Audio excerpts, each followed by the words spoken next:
Hello friends, welcome to our channel all in one Telugu to English. Previous videos ఏ విధంగా అయితే చెప్పానో ఈ వీడియోలో కూడా అదే విధంగా ఎక్స్ప్లెయిన్ చేయబోతున్నాను. కాకపోతే ఈ వీడియోలో ఒకటే ఒక వర్బ్ తీసుకొని ఆ వర్బ్ గురించి పూర్తిగా ఎక్స్ప్లెయిన్ చేయబోతున్నాను. సేమ్ యాజ్ ఇట్ ఈజ్ ఉండబోతుంది. ఈ వీడియోలో కూడా ఎక్స్ట్రా ఇన్ఫర్మేషన్ అనేది చెప్తాను. కాబట్టి ఈ వీడియోని ఎండ్ వరకు చూడండి. వీడియో నచ్చితే లైక్ చేయండి మరియు హైప్ కూడా చేయండి. మీరు ఇంగ్లీష్ మాట్లాడేటప్పుడు నేను అంగీకరిస్తాను అని చెప్పాలంటే ఒక్కసారైనా మీకు డౌట్ వచ్చిందా? ఐ అగ్రీ అనాలా లేక ఐ యామ్ అగ్రీ అనాలా? I am agree with you, I agree to you, I will agreed with you. ఈ విధంగా చెప్తే ఈ వాక్యాలు తప్పు అవుతాయి. ఈ సెంటెన్సెస్ ఎందుకు తప్పు, కరెక్ట్ సెంటెన్స్ ఏది అనేది ముందు తెలుసుకోబోతున్నారు. అగ్రీ అనే వర్బ్ని ఇంగ్లీష్లో ఎలా వాడాలి? ఈ వీడియో చివరిదాకా చూస్తే అగ్రీ అనే వర్బ్ గురించి మీకు ఎలాంటి కన్ఫ్యూజన్ ఉండదు. ఈ వీడియోలో మనం అగ్రీ అనే ముఖ్యమైన వర్బ్ యొక్క పాస్ట్, ప్రెజెంట్, ఫ్యూచర్ వాక్యాలు, common mistakes, verb forms, quiz sentences తెలుసుకోబోతున్నారు. కాబట్టి వీడియోని ఎండ్ వరకు చూడండి. ప్రెజెంట్, పాస్ట్, ఫ్యూచర్ టెన్స్లో వాక్యాలు ఏ విధంగా ఉంటాయో ఇప్పుడు చూద్దాము. ఐ అగ్రీ, నేను అంగీకరిస్తాను. ఐ అగ్రీ, నేను అంగీకరిస్తాను. ఐ అగ్రీడ్ అంటే ఆల్రెడీ జరిగిపోతుంది, పాస్ట్ టెన్స్, అంగీకరించాను. ఐ విల్ అగ్రీ, నేను అంగీకరిస్తాను. ఫ్యూచర్ టెన్స్లో ఏ విధంగా ఉంటుంది? విల్ ఉపయోగిస్తాము కాబట్టి future tense. I agree with you, నేను నీతో అంగీకరిస్తాను. ఎవరితో అంగీకరిస్తాను? నీతో. ఐ అగ్రీడ్ విత్ యూ, ఎవరితో అంగీకరించాను? నీతో. అంగీకరించాను, అగ్రీడ్ కాబట్టి past tense. I will agree, నేను నీతో అంగీకరిస్తాను. ఎప్పుడు? విత్ యూ టుమారో, నేను రేపు నీతో అంగీకరిస్తాను. ఈ విధంగా ప్రెజెంట్, పాస్ట్, ఫ్యూచర్ టెన్స్లో వాక్యాలు అనేవి ఈ విధంగా ఉంటాయి. ఇవి బేసిక్ ఎగ్జాంపుల్స్ మాత్రమే. ఇంకా ఇలా డెప్త్గా ఎగ్జాంపుల్స్ చాలా నేర్చుకోవచ్చు. ఇంగ్లీష్ అనేది చాలా పెద్దది, నేర్చుకున్న కొద్దీ ఇంకా వస్తూనే ఉంటుంది. అగ్రీని ఎలాంటి సందర్భాలలో ఉపయోగిస్తామనేది ఇప్పుడు తెలుసుకుందాం. అగ్రీ విత్ పర్సన్, వ్యక్తితో అంగీకరించడం. ఎవరో వ్యక్తి చెప్పిన మాట లేదా ఒపీనియన్తో నువ్వు చెప్పింది సరే అనేటప్పుడు వాడాలి. అంటే వేరే వాళ్ళు ఏదైనా చెప్పినప్పుడు దానికి మీరు సరే అని చెప్తూ ఉంటారు కదా, అలాంటి సందర్భాలలో విత్ ఉపయోగించాలి. రూల్ ఏంటి? అగ్రీ విత్ అని ఎప్పుడు ఉపయోగిస్తాము? పర్సన్ ఉన్నప్పుడు అగ్రీ విత్ అని ఉపయోగిస్తాము. ఎగ్జాంపుల్స్ చూద్దాము. ఐ అగ్రీ విత్ యూ, నేను నీతో అంగీకరిస్తాను లేదా ఏకీభవిస్తున్నాను అని అర్థము. She agrees with her teacher, ఆమె తన టీచర్తో అంగీకరిస్తుంది. ఇక్కడ మీరు అబ్జర్వ్ చేశారా? విత్ యూ, విత్ హర్, ఇక్కడ వ్యక్తే కదా. యూ అంటే నువ్వు లేదా మీరు, హర్ అంటే ఆమె. They agreed with him yesterday, ఇక్కడ కూడా విత్ హిమ్ అని వచ్చింది. హిమ్ అనేది కూడా ఒక వ్యక్తే కదా, అందుకని వాళ్ళు నిన్న అతనితో అంగీకరించారు. అన్నిట్లో అబ్జర్వ్ చేయండి. With you, with her, with him, ఈ విధంగా పర్సన్ వచ్చినప్పుడు తప్పకుండా విత్ వాడాలి. నెక్స్ట్, అగ్రీ టు, ఏదైనా ప్లాన్ కావచ్చు, ఐడియా కావచ్చు, ప్రపోజల్ కావచ్చు, ఈ విధంగా వచ్చినప్పుడు టు ఉపయోగించాలి. విత్ కాకుండా టు ఉపయోగించాలి. ప్రణాళిక, ఆలోచన, ప్రతిపాదనకి అంగీకరించడం. ఎవరో చేసిన ప్లాను లేదా ఐడియా లేదా ప్రపోజల్ని సరే ఒప్పుకుంటున్నాను అనేటప్పుడు వాడాలి.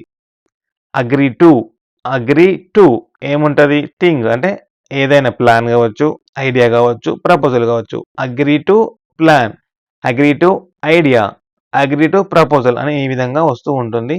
ఇప్పుడు ఎగ్జాంపుల్స్ చూద్దాము. I agree to your plan, నేను నీ ప్లాన్కు అంగీకరిస్తున్నాను. She agreed to the proposal, ప్రపోజల్ని కూడా అగ్రీడ్ టు అనాలి. ఇది పాస్ట్ టెన్స్, ఆల్రెడీ జరిగిపోయింది కాబట్టి అగ్రీడ్ టు అన్నాము. అగ్రీ టు అనకుండా అగ్రీడ్ టు అన్నాం, ఎందుకంటే అంగీకరించింది అనేది అయిపోయింది. ఆమె ఆ ప్రతిపాదనకు అంగీకరించింది. They will agree to this idea tomorrow, ఇంకా ఇది జరగలేదు. ఎందుకు? టుమారో అనే టైం వర్డ్ వచ్చింది ప్లస్ విల్ అనేది వచ్చింది. విల్ వచ్చినప్పుడు టైం వర్డ్ టుమారో అని ఉన్నప్పుడు ఫ్యూచర్ టెన్స్లో ఉంటుంది కాబట్టి వాళ్ళు రేపు ఈ ఆలోచనకు అంగీకరిస్తారు. ఇంకా అంగీకరించలేదు, అంగీకరిస్తారు. ఎప్పుడు? రేపు. ఏం గుర్తుంచుకునే విషయం ఏంటిది? ప్లాను, ఐడియా, ప్రపోజల్ ఉన్నప్పుడు టు ఉపయోగించాలి. అగ్రీ టు టెన్స్‌ని బట్టి చేంజ్ అవుతుంది. కానీ టు అనేది compulsory. Agree to, agreed to, will agree to ఈ విధంగా ఉంటుంది. Next agree that plus sentence ఉండాలి. దట్ తర్వాత సెంటెన్స్, ఫుల్ సెంటెన్స్ ఉండాలి. ఒక విషయం నిజమని ఒప్పుకోవడం. ఏదైనా ఒక విషయము నిజమని ఉంటుంది కదా! అలాంటి సందర్భాలలో అగ్రీ దట్ ఉపయోగించాలి. Examples I agree that he is right. He is right అంటే అతను కరెక్టే అని, సరైంది అని, అతను చెప్పింది సరైందే అని చెప్పడము.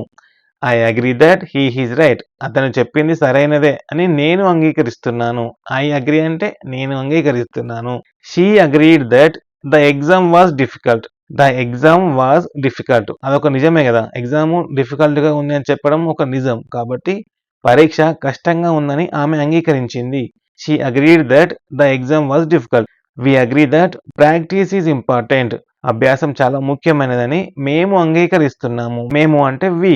అంగీకరిస్తాము అంటే agree that. We agree that. ఇది ప్రెజెంట్ టెన్స్‌లో ఉంది. అగ్రీడ్ అంటే పాస్ట్ టెన్స్. గుర్తుంచుకునే విషయం ఏంటిది? కంప్లీట్ సెంటెన్సెస్ వస్తే దట్ ఉపయోగించాలి.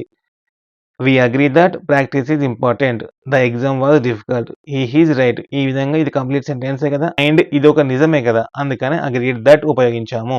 Next agree with a person అన్నాం కదా! వ్యక్తితో అంగీకరించడం అన్నప్పుడు అగ్రీ విత్. నేను మీతో ఏకీభవిస్తున్నాను. Agree to. అగ్రీ టు అంటే దేనికైనా అంగీకరించడము. ఏదైనా ప్లాను, ప్రతిపాదనకి అంగీకరించడము. Agree to your plan. Agree with, agree to, agree that plus sentence. Agree that he is right. Agree with, agree to, agree that. ఈ 3 గుర్తుంచుకోండి సరిపోతుంది. Next common mistakes. సాధారణంగా చేసే తప్పులు ఏ విధంగా ఉంటాయో ఇప్పుడు చూద్దాము. I am agree with you. I agree to you. I will agreed with you. ఈ విధంగా చెప్తే ఈ సెంటెన్సెస్ తప్పు అవుతాయి. ఎందుకు?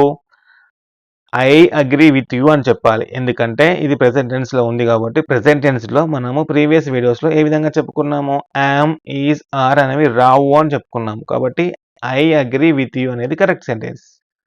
I agree to you. To you అంటే మీరు లేదా నువ్వు కదా! పర్సన్ ఉంటే విత్ ఉపయోగించాలి అని. కానీ ఇక్కడ ఏముంది correct sentence? I agree to your plan. నేను ఇది సెంటెన్స్ చేంజ్ చేసి రాశాను. ఎందుకంటే విత్ యూ ఆల్రెడీ వచ్చింది కదా! I agree with you already వచ్చింది కాబట్టి I agree to your plan అని యాడ్ చేశాను. ఎందుకంటే ఇందాక ప్లాను, ఐడియా, ప్రపోజల్ ఉంటే టు ఉపయోగించాలి అని చెప్పాను కదా! అందుకని I agree to your plan. I will agreed. Agreed అంటే ఆల్రెడీ జరిగిపోయింది. ఇది పాస్ట్ టెన్స్‌లో ఉంది వర్బ్ అనేది. మనం విల్ ఉపయోగించాము. ఈ 2 ఎలా మ్యాచ్ అవుతాయి? కాబట్టి ఇది wrong. I will agree. I will agree with you later అంటే నేను తర్వాత మీతో ఏకీభవిస్తాను. లేటర్ అంటే తర్వాత. ఇది సింపుల్ ఫ్యూచర్ టెన్స్‌లో ఉంది. ఇంతకుముందు వీడియోలో ప్రెజెంట్ టెన్స్ గురించి చెప్పుకున్నాము. ఈ వీడియోలో ఫ్యూచర్ టెన్స్ గురించి చెప్తాను. దీని యొక్క స్ట్రక్చర్ ఏ విధంగా ఉంటుంది? Subject plus will plus main verb V1 ఉంటుంది. విల్ వచ్చినప్పుడు మెయిన్ వర్బ్ అనేది వి1 ఫామ్‌లో ఉండాలి. ఇక్కడ ఈ సెంటెన్స్‌కి స్ట్రక్చర్ ఏ విధంగా ఉంటుందో ఒకసారి చూద్దాము. ఐ అంటే ఏంటి? సబ్జెక్ట్. విల్ ఫ్యూచర్ టెన్స్‌లో ఉంది. అగ్రీ ఇది మెయిన్ వర్బ్. విత్ అనేది ప్రిపోజిషన్. యూ ఎవరితో ఏకీభవిస్తున్నాము? ఆబ్జెక్ట్. లేటర్ అనేది ఏంటిది? Time word. Later, tomorrow, next month, next year ఇవన్నీ టైమ్ వర్డ్స్ అన్నమాట. ఎప్పుడు జరగబోతుందో చెప్తాము కాబట్టి అవి టైమ్ వర్డ్స్ అంటారు. అన్ని సబ్జెక్ట్స్‌కి కరెక్ట్ ఎగ్జాంపుల్స్ ఏ విధంగా ఉంటాయి? అగ్రీ అనే వర్బ్‌తో. ఐ విల్ అగ్రీ నేను అంగీకరిస్తాను. యూ విల్ అగ్రీ నువ్వు అంగీకరిస్తావు. వి విల్ అగ్రీ మేము అంగీకరిస్తాము. దే విల్ అగ్రీ వాళ్ళు అంగీకరిస్తారు. హీ విల్ అగ్రీ అతను అంగీకరిస్తాడు. షీ విల్ అగ్రీ ఆమె అంగీకరిస్తుంది.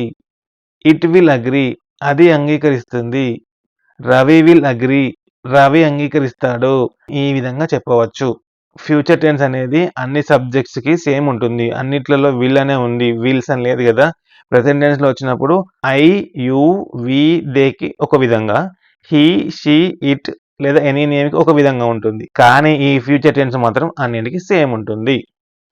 Subject plus will plus verb అనేది వి1 ఫామ్‌లో ఉంది. అంతే. ఇది చిన్న చిన్న సెంటెన్సెసే. ఇంకా చాలా పెద్ద సెంటెన్సెస్ కూడా ఉంటాయి. అవి తర్వాత చెప్తాను. వీడియో అనేది ఎక్కువ లెంత్ అవ్వకుండా ప్లస్ ఒకే వీడియోలో చెప్తే కన్‌ఫ్యూజ్ అవుతారు. ఇప్పుడు వర్బ్ ఫార్మ్స్ ఏ విధంగా ఉంటాయో చూద్దాము. V1 బేస్ ఫ్రమ్ అగ్రీ అంటే అంగీకరించు. I agree with the decision. నేను ఆ నిర్ణయంతో అంగీకరిస్తాను. V2 పాస్ట్ సింపుల్ అగ్రీడ్ అంగీకరించాడు లేదా అంగీకరించింది. She agreed after the discussion. చర్చ తర్వాత ఆమె అంగీకరించింది.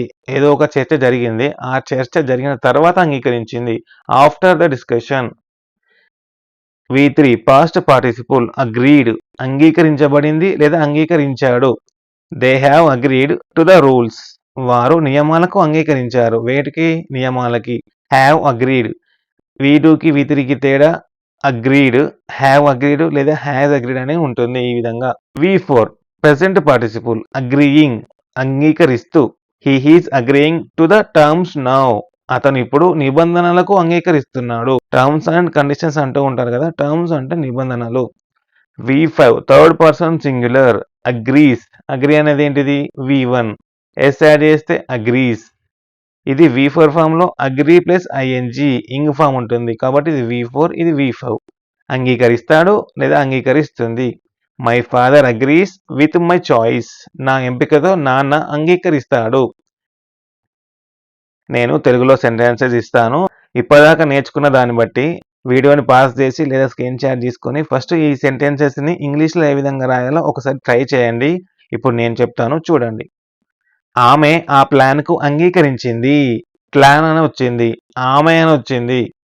She agreed to the plan. Agreed to ఇక్కడ మనం చెప్పుకున్నాం కదా, ఇది పాస్ట్ టెన్స్ లో ఉంది. ఎందుకు? అంగీకరించింది అని ఉంది కాబట్టి అగ్రీడ్. లేకపోతే అగ్రీ టు అని ఉపయోగిస్తాం. ఎందుకు? ఇది ఒక ప్లాన్. మేము అతని అభిప్రాయంతో అంగీకరిస్తాము. అతను అంటే హిమ్, విత్ హిమ్ అభిప్రాయంతో, తో వచ్చింది, అతను వచ్చాడు.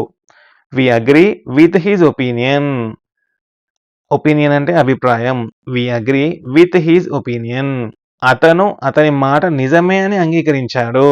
అతని మాట నిజమే అని అంగీకరించాడు అంటే ఒక నిజాన్ని ఒప్పుకున్నాడు. ఒప్పుకున్నాడు అంటే ఏమని వస్తుంది? He agreed that his words were true. He agreed that his words were true. Agreed that, agree that అయితేనేమో ప్రెసెంట్ టెన్స్. అగ్రీడ్ దట్ అంటేనేమో పాస్ట్ టెన్స్. ఎందుకు? ఆల్రెడీ అంగీకరించాడు, జరిగిపోయింది కాబట్టి అగ్రీడ్. ఇంతకుముందు అనుకున్నాం కదా, agree to, agree with, agree that అని. ఇది నిజమని ఒప్పుకున్నాడు కాబట్టి అగ్రీ దట్ అని ఉపయోగించాము. ఆమె ఈ నిర్ణయంతో అంగీకరిస్తుంది. దీనిని ఇంగ్లీష్లో ఏమంటారో కామెంట్ చేయండి. సో ఇదండి ఈ వీడియో. ఈ వీడియో కనుక మీకు నచ్చినట్లయితే వీడియోని లైక్ చేయండి. మరియు కింద డిస్క్రిప్షన్లో కానీ లేదా లైక్ చేసిన తర్వాత మీకు హైప్ అని వస్తుంది. హైప్ చేయండి. హైప్ చేయడం వలన మీలాగే ఇంగ్లీష్ నేర్చుకునే వారికి ఈ వీడియో అనేది వెళ్తుంది. కాబట్టి వీడియోని లైక్ చేయండి, హైప్ చేయండి. మరిన్ని వీడియోల కోసము మన ఛానల్ని సబ్స్క్రైబ్ చేసుకోండి. Thank you for watching.